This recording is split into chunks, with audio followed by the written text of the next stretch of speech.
1, 2, 3, come on!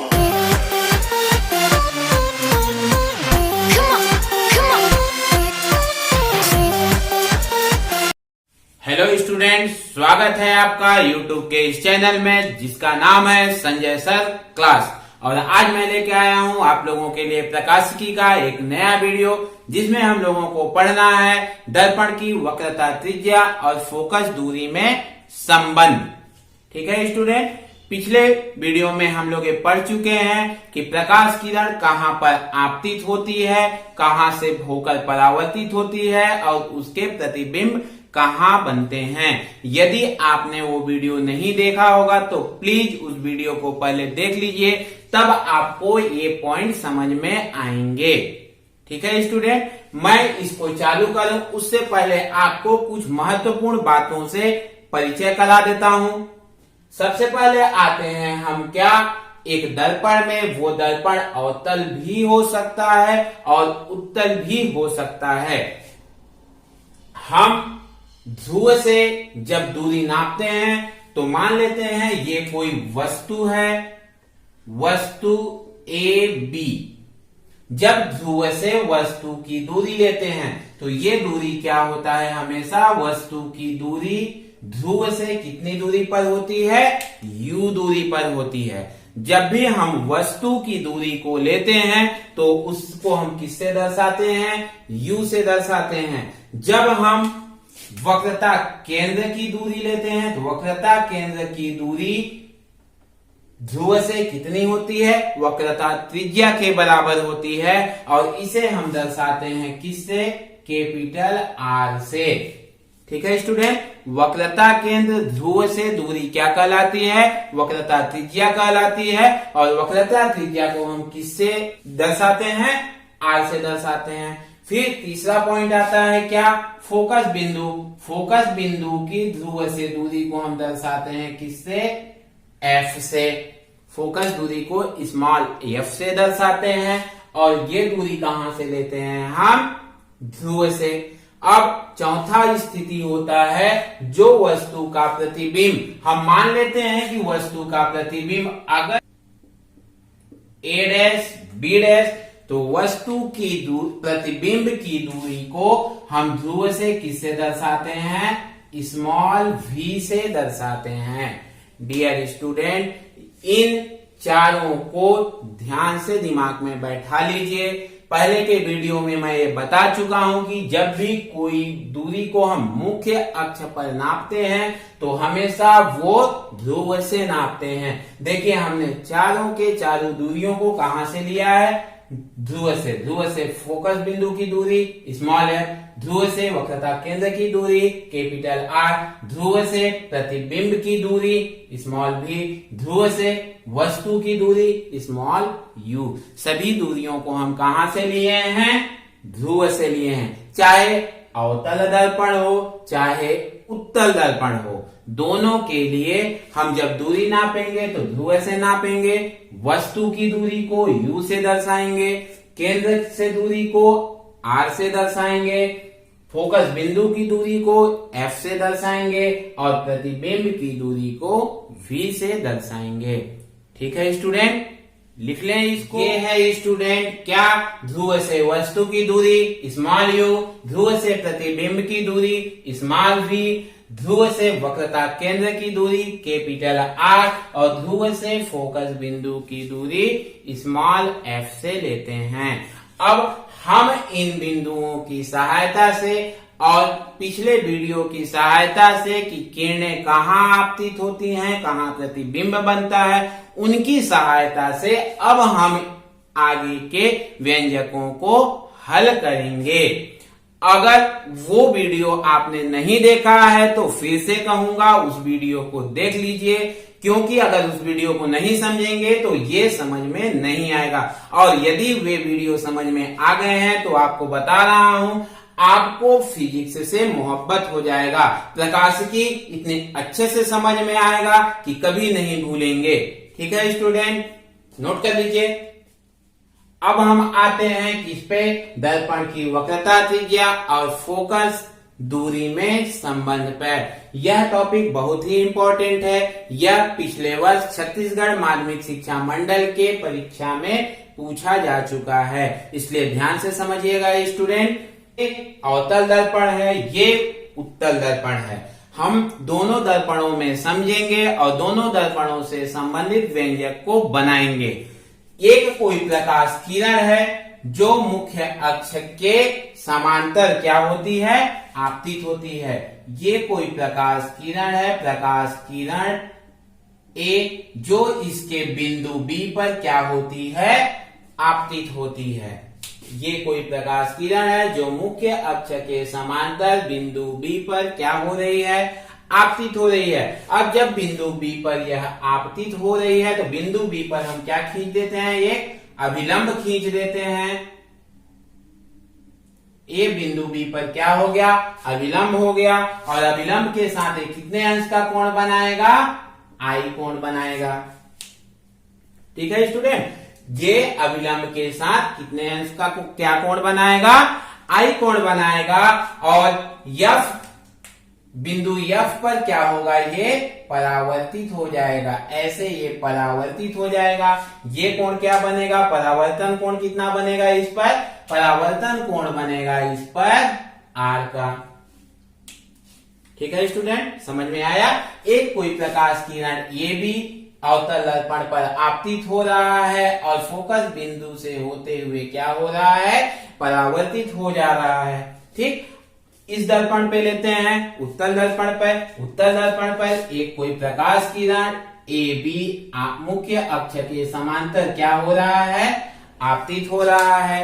A B पर हम क्या ले लेते हैं, अभिलंब लेते हैं। अभिलंब कहां से होकर जाएगा, वक्रता केंद्र से होकर जाएगा। अभिलंब कहां से होकर जाएगा, वक्रता केंद्र से होकर जाएगा। ये कोण कितने अंश का बन गया, आई। ठीक है स्टूडेंट, इतने ही कोण पे क्या होगा, परावर्तित हो जाएगा। और परावर्तित कहां से होकर गुजरेगा, ये किरण, ये किरण फोकस बिंदु से होकर गुजरेगा। ये किरण ऐसे परावर्तित हो जाएगा। इसको जब हम आगे बढ़ाएंगे, ये कहां से होकर गुजरेगा, फोकस बिंदु से होकर गुजरेगा। स्टूडेंट, ये दोनों एक ही डेरिवेशन है। मैं किसी भी एक चित्र को लेकर के आपको समझा रहा हूं, दूसरे चित्र को आपको स्वयं हल करना है।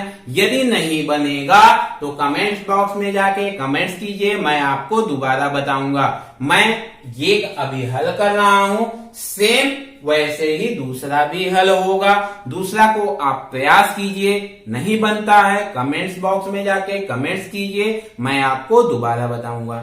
ठीक है स्टूडेंट, क्या हुआ, एक कोई प्रकाश किरण ए बी आपतित हुआ, जो आपतन बिंदु से टकराने के बाद फोकस से होकर क्या हुआ, परावर्तित हो गया। उत्तल दर्पण में क्या होता है, ए बी कोई प्रकाश किरण है जो बिंदु बी पर आपतित हुई और इससे क्या हुआ, परावर्तित हो गया। परावर्तित किरण को जब आगे बढ़ाते हैं कहां से होकर गुजरता है, फोकस से होकर गुजरता है। हम इस पे अभिलंब खींच देते हैं। ठीक है स्टूडेंट, हम अब इसके इस तरह के डेरिवेशन में सबसे ज्यादा जरूरी होता है कि हम इसमें माना कैसे लिखते हैं। माना लिखना आज के स्टूडेंट के लिए सबसे बड़ी समस्या होती है, तो इसके लिए बहुत ही आसान तरीका है। क्या कीजिए, आप वही लिखिए यहाँ जो आप यहाँ पर कर रहे हैं। आपको क्या करना है, आपको वही लिखना है जो आप इसको कर रहे हैं। ऐसा अगर आप करेंगे तो आपको रट्टा मारना नहीं पड़ेगा, आपके दिमाग में ये छप जाएगा कि हम जो कर रहे हैं वो हम लिख रहे हैं। ठीक है स्टूडेंट, हम जो कर रहे हैं उसको हम क्या कर रहे हैं, यहां पर लिख रहे हैं। लिखते हैं माना, ये हमने लिख लिया। क्या, माना यमयन एक अवतल दर्पण है, P इसका क्या है, ध्रुव है, F मुख्य फोकस और C क्या है, इसका वक्रता केंद्र है। मुख्य अक्ष के समांतर एक प्रकाश किरण इस पर आपतित होती है और अभिलंब BC के साथ कितना कोण बनाती है, I कोण बनाती है। परावर्तन के पश्चात मुख्य यफ से मुख्य फोकस यफ से होकर क्या होती है, यह चली जाती है, जो अभिलंब के साथ कितने अंश का कोण बनाती है, आर कोण बनाती है। आपतन कोण कितना हो गया, आपतन कोण आई और परावर्तन कोण क्या हो गया, आर। ठीक है स्टूडेंट, अभी हमने किसके लिए लिखा है, माना अवतल दर्पण के लिए। यदि आप यही चीज उत्तल दर्पण के लिए लिखेंगे तो क्या होगा, माना यन एक उत्तल दर्पण है जिसका ये क्या है, मुख्य अक्ष है, पी इसका ध्रुव है, एफ फोकस बिंदु तथा सी इसका वक्रता केंद्र है। मुख्य अक्ष के समांतर एक किरण ए बी आपतित होती है जो अभिलंब के साथ आई कोण बनाती है। परावर्तन के पश्चात ये किधर चला जाती है, बी एक्स दिशा में चली जाती है, जिसको आगे बढ़ाते हैं तो ये कहां से होकर गुजरती है, एफ से होकर गुजरती है। और अभिलंब और बी एक्स के बीच का कोण कितना अंश का हो जाएगा, आर हो जाएगा। ये इसका क्या हो जाएगा, परावर्तन कोण हो जाएगा। ठीक है स्टूडेंट, दोनों का माना एक ही तरीके से है, दोनों के प्रतिबिंब भी, दोनों के चित्र भी क्या हैं, एक ही तरीके से हैं। ठीक है, अब आगे बढ़ते हैं, क्या, परावर्तन के नियम से आपतन कोण आई इक्वल टू परावर्तन कोण आर। आप परावर्तन का पहला नियम है कि आपतन कोण और परावर्तन कोण क्या होते हैं, बराबर होते हैं। जब आपतन कोण परावर्तन कोण दोनों बराबर हो गए तो आई इक्वल टू क्या हो जाएगा, आर हो जाएगा। मतलब कोण अर्थात कोण ए बी सी बराबर हो जाएगा कोण सी बी एफ। ठीक है स्टूडेंट, अब ए बी समांतर है किसके, सी पी के। ए बी समांतर है किसके, सी पी के। ए बी आपतित किरण है, सी पी क्या है, मुख्य अक्ष है। ये दोनों क्या हैं, समांतर हैं। और जब समांतर हैं और इसको देखिए, ये कौन सी रेखा, ये बीसी रेखा इसको क्या कर रही है, इसको प्रतिच्छेद कर रही है। ये क्या है, इसके लिए ये तिर्यक छेदी रेखा है। ए बी समांतर है सीपी के, बीसी इसको क्या कर रहा है, काट रहा है। जब प्रतिच्छेद कर रहा है तो ये कोण और ये कोण क्या होंगे, बराबर होंगे। ये दोनों कोण क्या होंगे, बराबर होंगे। क्यों होंगे, कक्षा 10वीं के गणित में हमने प्रमेय पढ़ा है कि जब दो समांतर किरणें हो, उनको कोई तिर्यक छेदी रेखा काट रही है तो एकांतर अंतःखंड के कोण क्या होते हैं, बराबर होते हैं। मतलब ये कोण और ये कोण क्या होगा, बराबर होगा। ये कोण आई है तो ये कोण भी क्या हो जाएगा, आई हो जाएगा। क्लियर है स्टूडेंट, ये ए बी और सीपी क्या है, दोनों समांतर हैं। जब समांतर हैं तो इनको बीसी क्या कर रहा है, प्रतिच्छेद कर रहा है। और जब प्रतिच्छेद कर रहा है तो ये और ये कोण क्या होंगे, एकांतर अंतःखंड के कोण है। और एकांतर अंतःखंड के कोण क्या होते हैं, बराबर होते हैं। ए बी समांतर है सीपी के और इनको बीसी रेखा मिलाती है।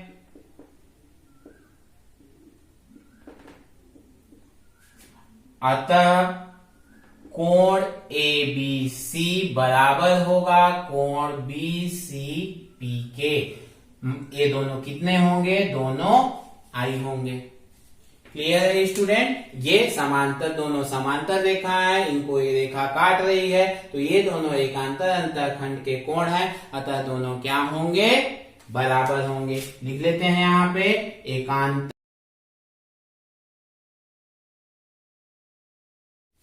एकांतर अंतःखंड के कोण है।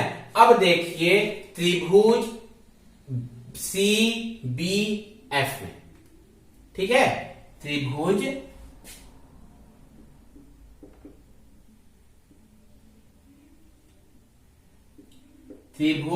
बी सी एफ में, त्रिभुज बी सी एफ में, त्रिभुज बी सी एफ दिख रहा है यहाँ पर। इस त्रिभुज में ये कोण और ये कोण क्या है, बराबर हैं। कहां से, यहां से।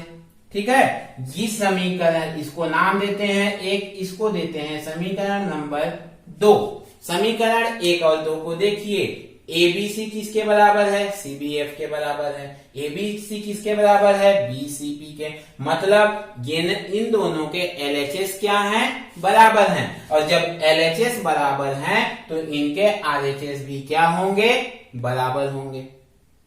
इनके आरएचएस भी क्या होंगे, बराबर होंगे।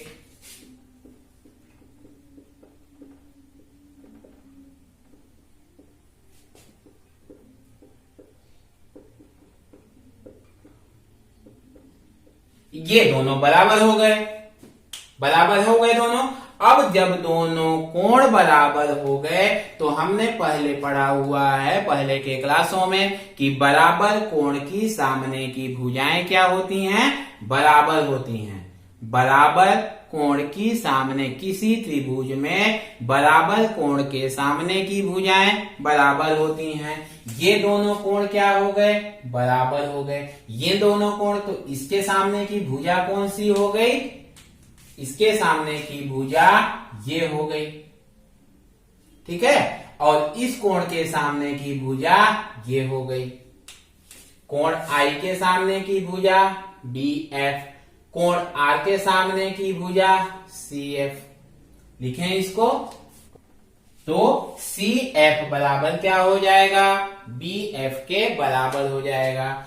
चूंकि दर्पण का द्वारक क्या होता है, बहुत छोटा होता है।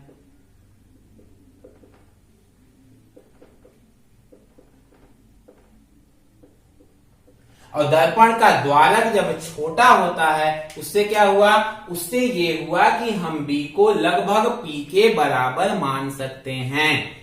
हम क्या करेंगे, B को लगभग P के बराबर मान लेंगे। क्यों, क्योंकि दर्पण का द्वारक क्या है, बहुत छोटा है। और जब बहुत छोटा है तो हम ये मानेंगे कि ये किरण कहाँ आपतित हो रहा है, ध्रुव के लगभग में आपतित हो रहा है। ध्यान रखिएगा, मैं लगभग शब्द का उपयोग कर रहा हूं क्योंकि एक इक्वल उसे पे आपतित नहीं हो रहा है, लगभग ध्रुव पे आपतित हो रहा है। मतलब FB बराबर होगा किसके, FP के। क्यों, हम ये मान लेंगे कि B कहां पर है, कहां पर है, P के लगभग में है। यहां पर हम क्या लिख देंगे, लगभग लिख देंगे।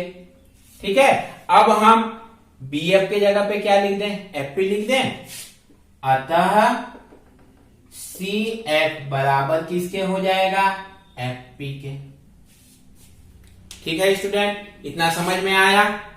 ठीक है, आगे बढ़े। अब क्या आया है हमारा यहाँ पे, CF बराबर FP आया है। ठीक है, अभी मैंने थोड़ी देर पहले ये बताया था, हम जितना भी मापन करते हैं कहां से करते हैं, ध्रुव से करते हैं। ध्रुव क्या है, यहाँ पे P है। P तो एक में आ गया, क्या दूसरे में P है, नहीं है। जब P इसमें नहीं है मतलब इसको हम ध्रुव से अभी नहीं माप सकते। ध्रुव से मापने के लिए इसमें क्या होना चाहिए, P होना चाहिए। हम क्या करते हैं, अब दोनों पक्षों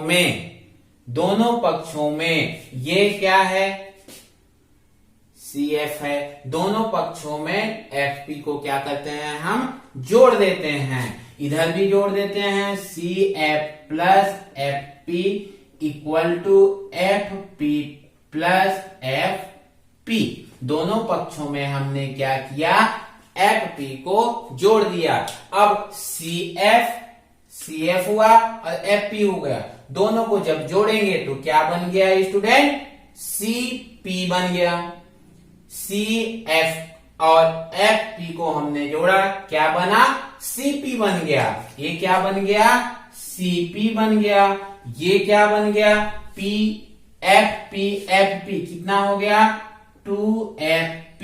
CP की दूरी क्या है, ये क्या है, वक्रता केंद्र की ध्रुव से दूरी। किससे दर्शाते हैं, अभी मैंने बताया था, किससे, कैपिटल R से, बराबर 2 इंटू FP। FP क्या है, फोकस बिंदु की ध्रुव से दूरी, फोकस दूरी को किससे दर्शाते हैं स्टूडेंट? एफ से। ये हो गया वक्रता त्रिज्या और फोकस दूरी में संबंध। इसको एक लाइन और अगर बढ़ाएंगे, 2 का इधर गुणा कर दीजिए तो F इक्वल टू क्या हो जाएगा? R/2। ये इन दोनों में संबंध है। किसमें? वक्रता त्रिज्या और फोकस दूरी में संबंध। यही था हमारा आज का मुख्य बिंदु। क्या? वक्रता केंद्र और फोकस दूरी में संबंध। ये स्टूडेंट ठीक है। अगर आपको ये समझ में आया होगा तो प्लीज, मैंने जो पहले चित्र बनाया था उत्तल दर्पण का, उसके लिए सेम यही प्रोसीजर है, बना के ट्राई कीजिए। मैं बता रहा हूं, यदि आप इसको अच्छे से समझे हैं तो जरूर वो बनेगा, नहीं बनता है तो पूछिए, दोबारा बताऊंगा। ठीक है स्टूडेंट, एक बार रिमाइंड इसको कर लें। दर्पण की वक्रता त्रिज्या और फोकस दूरी में संबंध। माना Mn एक अवतल दर्पण है, P इसका ध्रुव, F इसका फोकस, C इसका वक्रता केंद्र है। AB कोई किरण मुख्य अक्ष के समांतर आपतित हो रही, जो परावर्तन के पश्चात फोकस बिंदु से होकर गुजर रही है। BC इसका क्या है? अभिलंब है। AB और मुख्य अक्ष क्या है? एक दूसरे के समांतर है। BC इनको मिलाती है, तो ये और ये कोण क्या होंगे? बराबर होंगे। कैसे? एकांतर अंतःखंड से ये दोनों क्या होंगे? बराबर होंगे। परावर्तन के नियम से I और R बराबर है, मतलब ये और ये क्या होंगे? बराबर होंगे। जब ये दोनों बराबर हैं तो इस त्रिभुज में कोण की, इस कोण के सामने की भुजा ये, इस कोण के सामने की भुजा ये, दोनों क्या होंगे? बराबर होंगे। बराबर करके हम इसको हल कर लिए। ठीक है स्टूडेंट, उम्मीद है आपको ये वीडियो पसंद आएगा, और अगर आपको ये वीडियो पसंद आया होगा तो लाइक कीजिए, सब्सक्राइब कीजिए और अपने दोस्तों के पास शेयर कीजिए।